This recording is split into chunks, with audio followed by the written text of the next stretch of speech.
Introduction to Acts. We now come to the book in the New Testament that tells us what happened to Jesus' followers after he returned to heaven.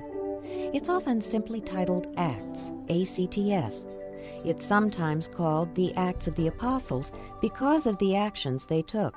And it has also been called the Acts of the Holy Spirit because it teaches about the coming and the work of God's Spirit after Jesus' resurrection. So, starting with the time of the resurrection of Jesus, the book of Acts goes on to tell the story of the next 30 remarkable years of the early church's ministry in the first century world. After Jesus returned to heaven, he sent the Holy Spirit, who came and ignited a flame of faith that would spread to the world, continuing to burn steadily in the hearts of his people today. Acts records how the Holy Spirit came and formed Jesus' followers into a new organism called the Church.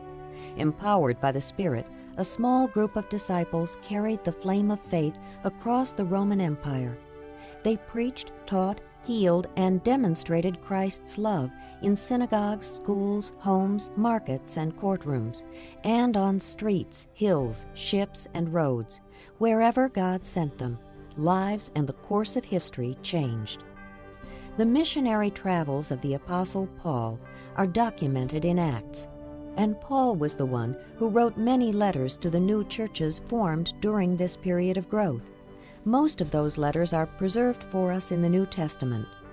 Most believe that around AD 61 to 63, Luke, the writer of the Gospel of Luke, also wrote Acts as a sequel to continue to document the important events and issues during this transitional period between Christ's departure and the establishment of the faith. In fact, the initial verses of Acts refer back to the introduction in Luke's Gospel account.